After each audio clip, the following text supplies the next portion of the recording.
나는 육의 사람인가 영의 사람인가에 관해서 말씀을 드리려고 합니다. 보너스를 하나 드릴게요. 어느 한 가난한 사람이 거지가 되었습니다.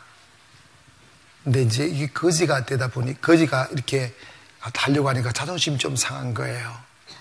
그래서 나 가짜 중이 되자. 그래가지고 성북도 사고 목탁도 사고 이래가지고 중행세를 하고 좀 큰 대문가에 있는 집에 가서 목탁을 두드리기 시작했습니다. 이렇게 연부를 해야 되니까. 근데 연부를 하나도 외우는 게 없는 거예요. 그래서 가나다라 이랬습니다. 그랬더니 그 여자 주인이 나와서 보니까 완전 짜가 주인이니까 하는 말이 주나봐라.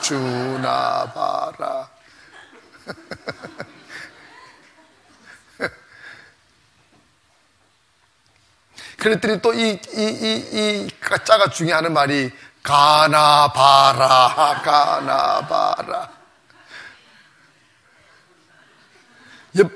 옆집 주인, 그 옆집의 아줌마가 놀고 있네. 진짜 죽이 나타났어. 웬만하면 주지 그래. 짜가 이야기하려고 그러는 거야. 우리가요, 신앙생활 하면서도 가짜 신앙인들이 많아요. 이게 어머나 그럴 수도 있나? 목사도 가짜일 수 있고 장로도 가짜일 수 있고 성도도 가짜일 수 있어요. 제가 기도하기 시작한 게 내가 목사가 되고 난 뒤에 내가 가짜구나는 걸 깨달았어요. 저는 초등학교 다닐 때부터 목사가 되려고 그 꿈이 변화된 적이 없어요. 그래서 오직 목사의 길을 걸어왔어요. 술도 안 마시고 담배는 한 번 딱 빨아보고 하도 그 남자친구는 새끼들이 담배를 안 피우면 남자가 아니라는 거야. 그래가지고 한 번 딱 빨아보고 재채기 걸리고 주의를 빼먹어본 적도 없고 정말 그렇게 살아 난 믿음이 되기 좋은 줄 알았어요. 세월이 지나 목사가 되고 가정을 꾸리고 아이가 생겨나니까 제 마음을 메우는 게 하나님을 향한 사랑이거나 감격이 아니고 그저 돈 걱정밖에 없었어요. 직장에 있는 것도 아니고 누가 사례금을 주는 것도 아니고. 여러분, 내가 깜짝 놀랐어요. 그게 참말이래. 예전에 제가 알기로는요, 여자들한테 아니나 젊은 사람들한테 앙케이트 조사를 하면 선호하는 직업이 예전에 목사가요, 이발사 밑에였어요. 지금 내가 배운 거는 그래. 제일 꼴찌가 이발사고 그 위에 목사가 있었어요. 그런데 어젠가 그젠가 누가 이야기하더라? 우리나라가 최고 선호하는 직업이 판사래. 두 번째가 누군 줄 아세요? 목사래. 내가 깜짝 놀랐다? 야하네. 그런데 놀라운 현상이 있어요. 그게 뭐냐면 요즘 목사 되려고 하는 사람이 없어서 신학교, 신학생 수급이 안 됩니다. 다 바깥에서 보는 거예요. 성공한 몇 명 사람. 95%는 극빈자의 삶을 삽니다. 제가요, 28살 목사 안수 받아가지고 40이 되는 때까지 사례금을 제대로 버텨본 적이 없어요. 왜냐하면 저는 계속 개척만 해가지고. 되는 대로 살았어요. 그거 못 삽니다, 그거. 그러니까 돈 걱정만 하는 거예요. 행복하지 않고 짜증나고 지쳐있고 왜 결혼했나 이 생각하고. 그러다가 제가 정신을 탁 차리고 보니까 제 마음속에 가득 메우고 있는 생각이 주를 사랑하거나 나라와 민족을 살리겠다는 이런 생각은 아니고 없고 짜증나고 원망스럽고 불평이 있고 근심, 염려가 저 안에 가득 차 있는 거예요. 그러다가 마태복음 6장을 읽는데 너는 무엇을 먹을까 입을까 마실까 염려하지 말라. 이런 것들은 다 이방인들이 구하는 것이다. 하늘에 계신 너희 천부께서 너희 모든 필요를 아시느니라. 그 말씀을 딱 보니까 어머나 내가 목사가 아니고 이방인이네 하는 결론이 내려지더라고요. 그래서 가슴 떨림을 느끼면서 나 이러다가 다른 사람의 영혼을 살리기는커녕 내가 지옥 가겠다는 생각이 팍 들더라고요. 목사 안수 받았다고 천국 가는 거 아닙니다. 천국은 오직 믿음으로 가는 거예요. 근데 믿음으로 가는데 그 믿음이 뭐냐는 거야. 교회 다니는 거, 성경 외우는 거, 예배 안 빠지는 거, 그거 믿음 아니에요. 그런 것들은 다 믿음을 갖기 위한 수단이지 믿음이 아니라 이 말이에요. 믿음은 언제 나타나느냐? 위기를 만났을 때. 돈 걱정해야 될 상황에 봉착했을 때 돈 걱정 안 하는 거예요. 주님이 채워주실 걸 믿고 원수가 둘러싸 내 목숨을 위협할 때 두려워하지 않는 거예요.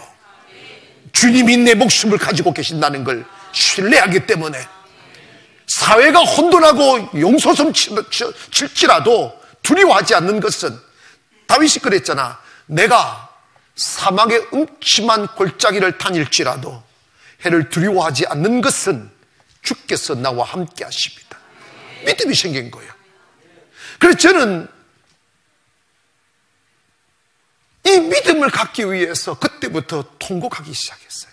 울고 또 울고 울고 또 울고 한 번은 강단 앞에 엎드려서 하나님 이 믿음 없는 육에 속한 이놈을 패스라도 반 죽여서라도 믿음 갖게 해달라고 몸부림치기도 하고 금식도 해보고 별짓을 다 해봤어요. 믿음이 오니까 현실이 달라지는 게 아니고 내가 달라져요. 근심이 안 돼요. 근심이 안 되니까 근심할 일이 없어져요. 제가 신기한 걸 깨달았어요. 육체의 소욕을 따라 살아가는 육체의 사람들의 특징이 뭐냐면 모든 삶의 목적이 자기의 배부름이에요. 자기 만족이에요.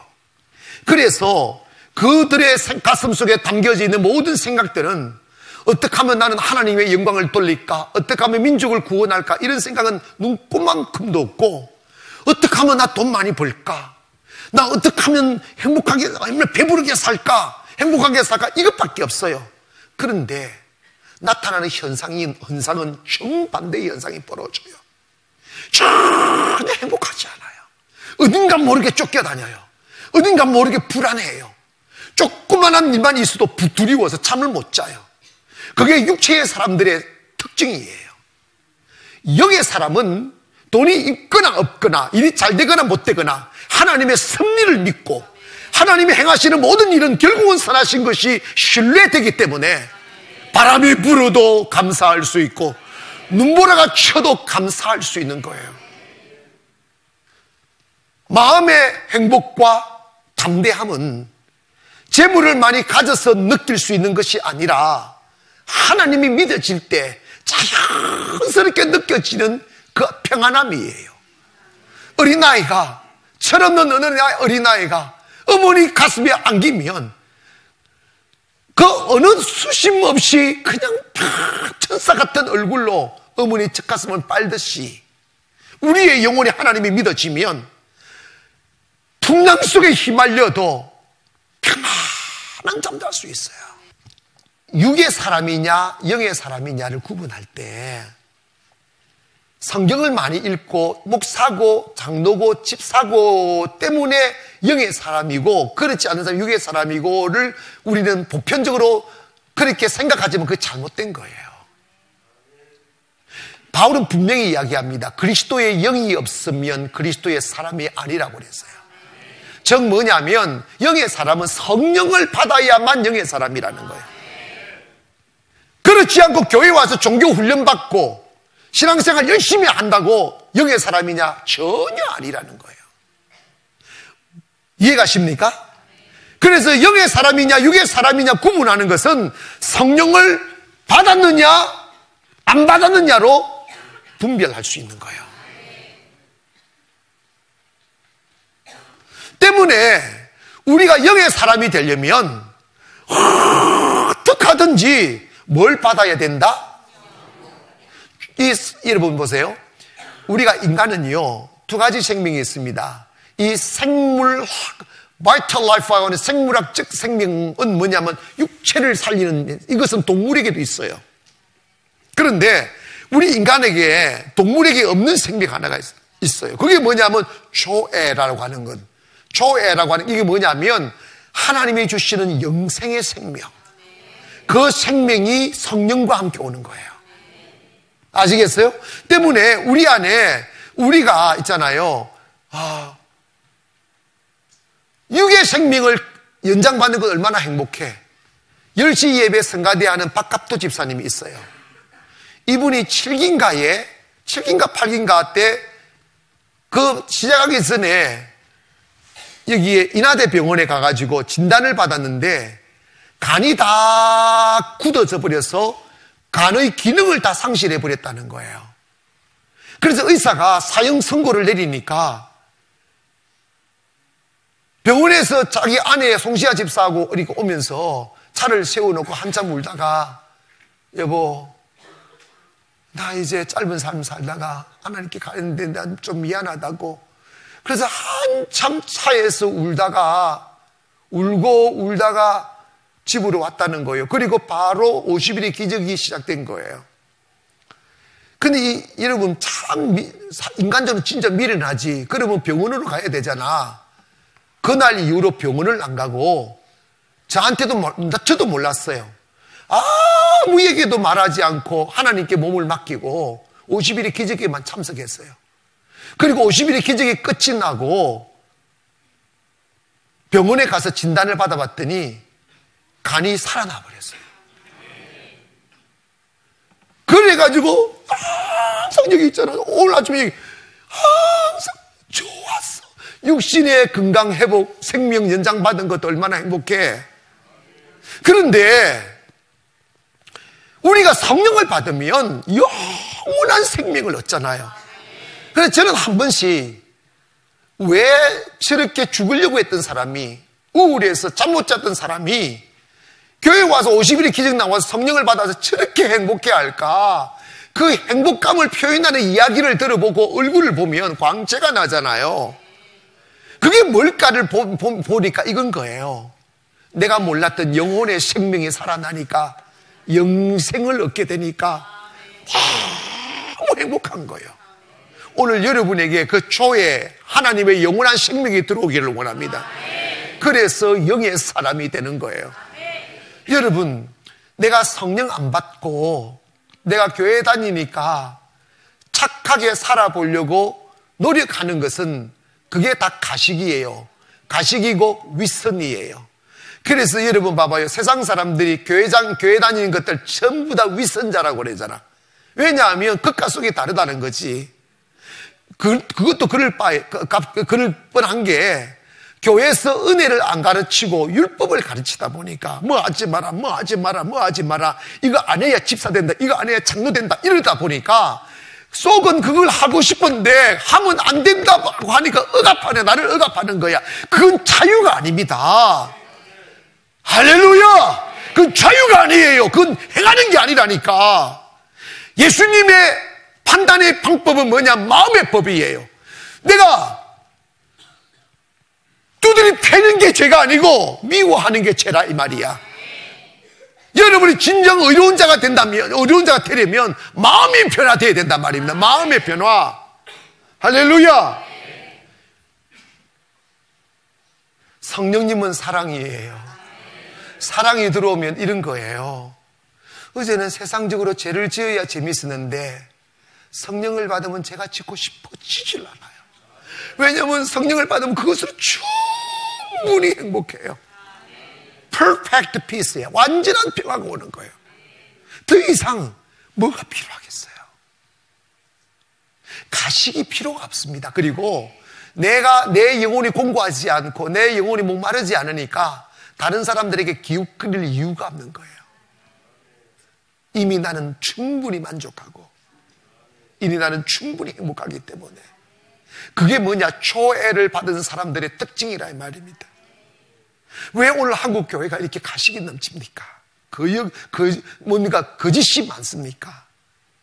왜 윗선이 그렇게 파도치고 있습니까? 왜 하나님은 이 옳은 소리 하는 걸 왼소리 모르라고 했는데, 모르게 하라고 그랬는데, 왜 지자랑하는데 입을 열고 온 천지 선전하고 조금 헌금하면 이 사람 얼마 했다고 목사가 나팔 불어가지고 사람들 경쟁시키고 왜 이 더러운 짓을 하느냐 이 말입니다. 이런 이유가 뭐냐면 지금 교회가 영이 떠났기 때문입니다. 하나님의 영이 떠났기 때문입니다. 전부 다 의식만 있고 윗선만 있기 때문에. 그러나 성령이 딱 들어와 내가 영의 사람이 되면 그런 것들이 다 눈에 들어오기 시작하고 싫어져요. 그럴 이유가 없어져요. 왜냐? 나 주님과 함께 있는 것만이 행복하니까. 주님께 찬양함이 행복하고 주님께 드림이 행복하고 주님을 위하여 삶이 행복하고 더 나아가 그렇게 살다 보니까 놀라운 경이로운 하나님의 하늘에서 내려오는 은혜가 임하기 시작하는 거예요. 그래서 은혜가 나를 꽉 메우기 시작하는 거예요. 그러니까 있잖아요. 잠을 자려고 어제는 두려워 잠이 안 왔는데 성령을 딱 받고 잠들려 하면 이부자리가 구름 위에 있는 것 듯한 느낌이 드는 거예요. 어떤 분들은 여기 많이 계십니다. 성령님 만났더니 밤새도록 성령님과 놀았대. 그래가지고 너무 안 재워 성령님 나 좀 재워달라고 그랬대. 3일 동안 안 재우고 그동안 너 이러면서 네가 바람 피운 거 내가 다 찾아야 되겠다고 하면서 세상과 누리기 바다 바람 피웠잖아. 아멘 합시다. 다 세상 좋아 세상 짜가고 살았는데 성령님이 이제는 너 나하고 좀 같이 있자고 나만 좀 보면서 좀 하루만이라도 지내자고.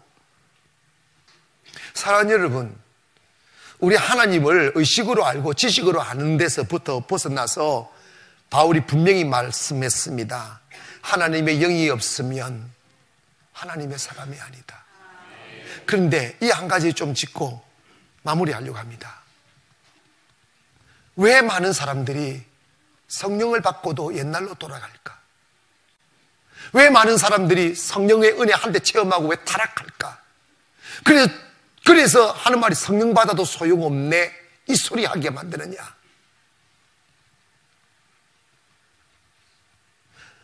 레오나르도 다빈치가 최후의 만찬을 그렸지 않습니까?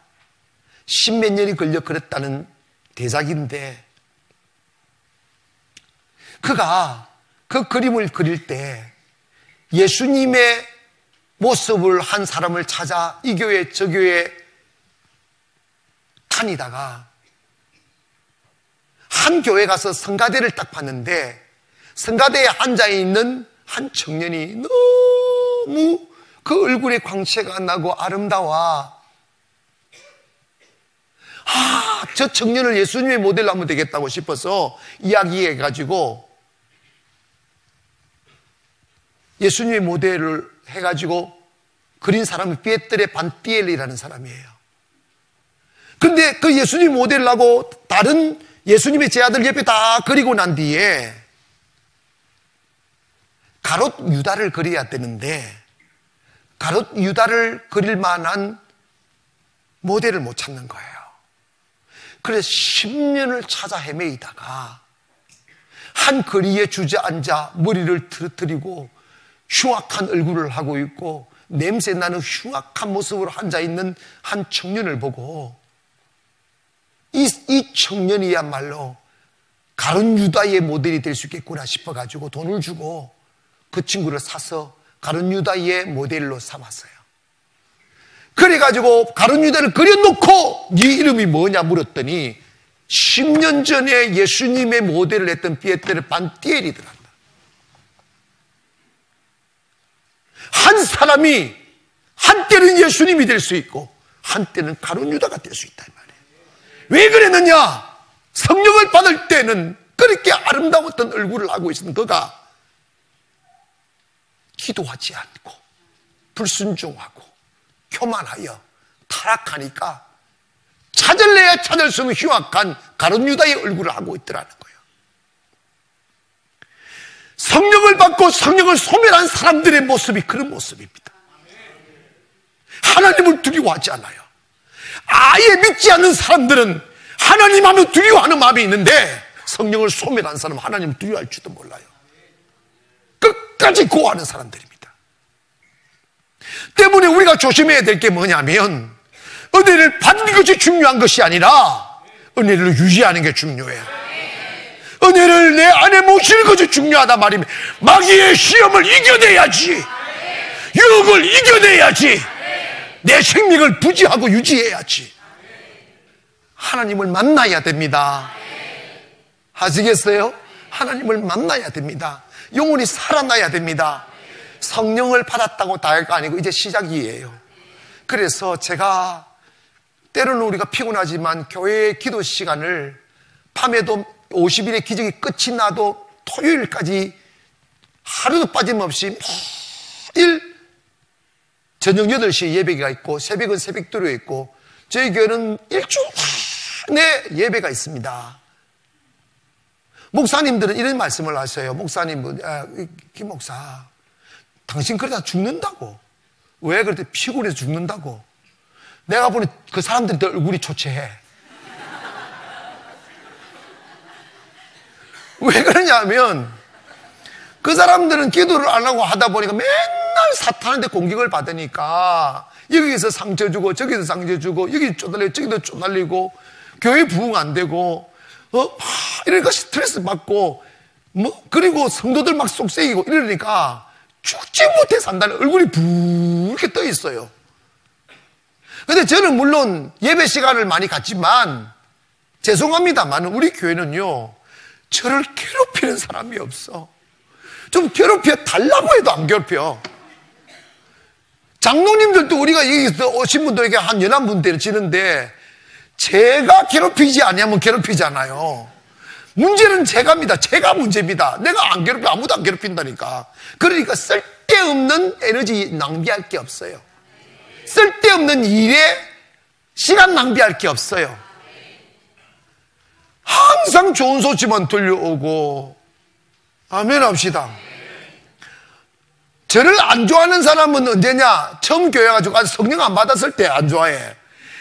그래서 성령 받으면 다 좋아해. 그러니까 나를 안 좋아하는 사람은 성령 안 받았다는 거구나. 그러니까 이제 안 좋아도 안 좋다 말도 못 하게끔 내가 만드는. 그럼 누가 나를 안 좋다고 하겠냐고. 참 나도 참. 근데 제가요, 나는 저도 이 28살에 목사 안수 받아가지고 40이 될 때까지 나는 기성 목회를 했어요. 나는 극보수주의자였지 않습니까? 경건주의자.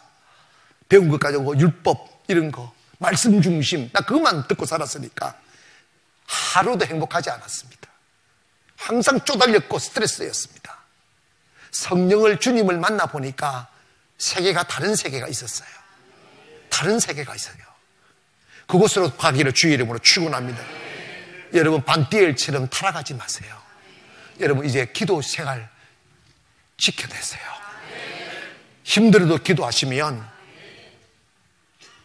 안 좋은 일에 시간 낭비할 일 없어요. 고통당하지 않아요. 삶 망가지지 않아요.